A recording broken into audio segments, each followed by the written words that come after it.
से कभी सिकंदर नहीं झुकता और टूटा हुआ सितारा कभी जमीन पे नहीं गिरता। उठती है लहरें समंदर में कहीं ऊंची, पर समंदर कभी तूफान से नहीं डरता। समंदर कभी तूफान से नहीं डरता।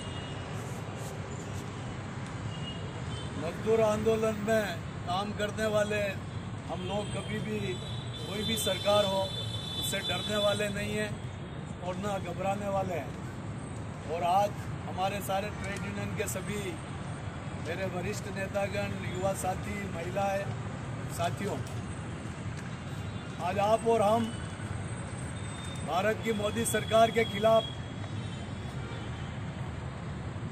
अपना विरोध दर्ज कराने के लिए उदयपुर के शहीद स्मारक पर उपस्थित हुए हैं।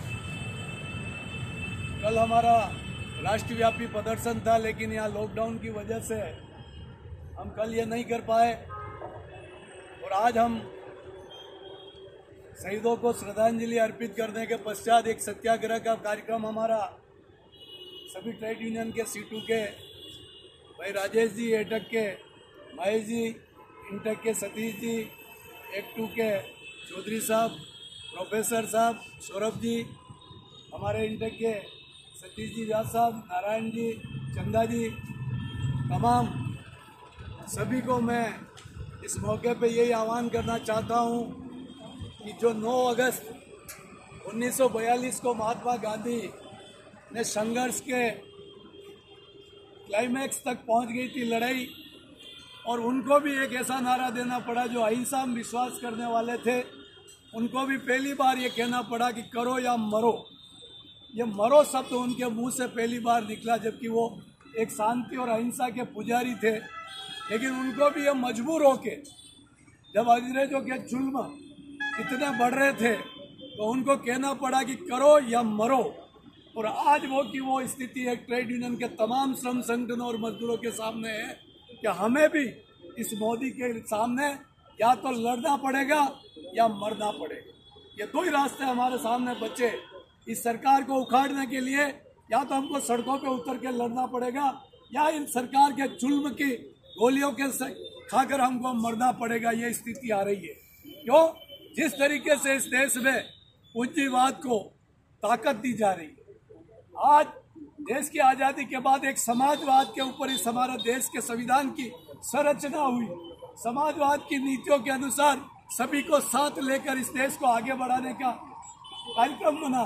बड़े बड़े कल कारखाने लगाए गए, बड़े बड़े बांध बांधे गए थे किसानों के लिए, खेती के लिए कारखाने लगाए, मजदूरों के रोजगार के लिए। लेकिन आज विडंबना देखिए, वो सरकार जो जनता के लिए कारखाने लगाती, बांध बनाते, किसानों के लिए मजदूर, आज की सरकार उन्हीं कारखानों को पूंजीपतियों को बेचना चाहती है। वो किसानों को कॉरपोरेट हाउस के साथ मिलकर लीज पे जमीन देना चाहती है। आज महात्मा गांधी ने जिस तरीके से अंग्रेजों को भारत छोड़ो का आह्वान करना पड़ा, आज हमें इस देश को बचाने के लिए मोदी को कहना पड़ेगा गद्दी छोड़ो। मोदी को हम कहते हैं कि गद्दी छोड़ो और देश को बचाओ। यह स्थिति आज 70 साल में पहली बार इस सरकार ने हमारे सामने खड़ी की है। मैं पूछना चाहता हूं मोदी साहब, यह मुल्क किसका है? ये मुल्क इस देश की आवाम का, जनता का है। वो आवाम, वो जनता जो खेत के खलिहान में काम करती है, कल कारखानों में काम करती है, वो तपती हुई गर्मी में काम करती है, वो कड़कती हुई सर्दी में काम करती है, वो बरसती हुई बारिश में काम करती है। ये आवाम का देश है। ये चंद मुट्ठी भर उद्योगपतियों का मुल्क नहीं है, और हम इन मालिकों का मुल्क नहीं बनने देंगे। ये मुल्क हिंदुस्तान के लोगों का है, गरीबों का है, किसानों का, मजदूर का, युवाओं का, दलितों का, अल्पसंख्यकों का, पिछड़ों का, सभी का ये देश है। इस देश में जहर पद फैलाई है। इस जहर में धर्म के आधार पर देश में हमारा विभाजन मत कीजिए, जाति के रूप में विभाजन मत कीजिए। जो राजेश जी बता रहे थे कि जो अंबानी, जो किसी समय में नीचे की लाइन में आखिरी पंक्ति में होता था दुनिया की सूची में, आज वो ऊपर के स्थान पे बढ़ रहा है, तेज गति से बढ़ता जा रहा है। यही हालात रहे तो वो अभी तीसरे नंबर से 1 नंबर पे पहुंचेगा। और यही मुझे लगता है मोदी जी का एक मिशन है, उनका विजन है कि पूंजीवाद इस देश में हावी हो जाए और समाजवाद को कुचल दिया जाए। लेकिन इस देश की जनता जो आज़ादी के लिए उस समय लड़ी थी, हम उस समय साक्षी नहीं थे, लेकिन हमने किताबों में पढ़ा, हमने इतिहास को देखा है और हमने बड़े बुजुर्गों से सुना है कि लोगों ने उस ब्रिटिश हुकूमत जिसका सूर्य कभी अस्त नहीं होता था, उस सरकार को भी उखाड़ के फेंक दिया। तो मोदी जी, आपकी जड़ें इतनी गहरी नहीं है कि हिंदुस्तान की जनता आपको नहीं उखाड़ फेंके।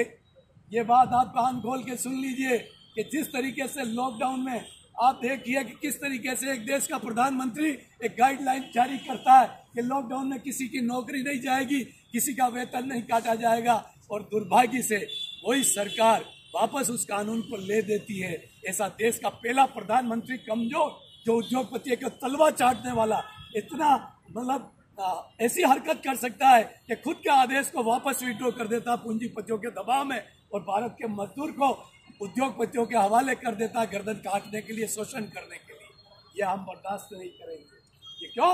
हम पसीना बहाकर हमारा हक और हकूक लेने वाले लोग हैं। हम उद्योग में अपना पसीना बहाकर उद्योग को चलाने वाले लोग हैं। हम पसीना बहाकर हमारा किसान खेत का अनाज उत्पादन करके देश की 135 करोड़ जनता की भूख मिटाता है। हम किसी के ऊपर मेहरबानी नहीं है। मोदी साहब, मेहरबानी है तो हमारी आपके ऊपर है कि हमने आपको वोट देकर देश के प्रधानमंत्री की कुर्सी सौंपी है। इस कुर्सी पर बैठने के पहले आप ये सोचिए, विचार कीजिए कि देश की जनता ने आपसे कितनी अपेक्षाएं की थी। अरे आप जिस समय पहली बार संसद में गए, उस धरती को दोग देकर, और आपने कहा था कि सत्यमेव जयते के साथ साथ श्रमेव जयते का नारा चलेगा। कौन सा श्रमेव जयते? ये तो धनेव जयते के नारे पे काम कर रहे हो कि धन की जीत हो, श्रमिक की जीत और श्रम की जीत नहीं हो रही है। तो मैं कहना चाहता हूँ आज के दिन, आइए साथियों, आज हम संकल्प लेवे कि जब तक ये पूंजीवाद पोषक सरकार जो मजदूरों के श्रम कानूनों में परिवर्तन करके हमारे हाथों में हथकड़ियां और पैरों में बेड़े डालकर बदुआ मजदूर बनाना चाहती है, ऐसी सरकार के सामने हमको लड़ना है, हमको मरना है और आगे बढ़ना है और इस सरकार को उखाड़ना है। यही आज के दिन हमारा संकल्प है।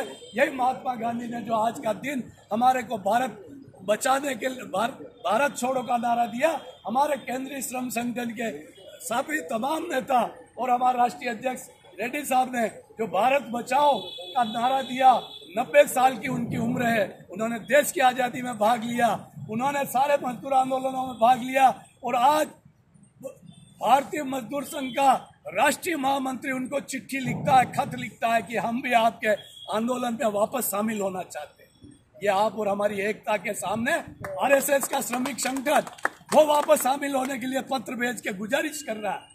ये हमारी सच्चाई की जीत है, और आने वाले समय में इस सरकार को हम दिखा देंगे कि मजदूरों के सामने तुम कितने ही मुश्किल के खड़ी करो, चाहे रेल नहीं बेचने देंगे, चाहे रक्षा नहीं बेचने देंगे, चाहे कोल नहीं बेचने देंगे, स्टील नहीं बेचने देंगे, और हम हवाई जहाज नहीं बेचने देंगे, इस देश की एक भी धरोहर नहीं बेचने देंगे।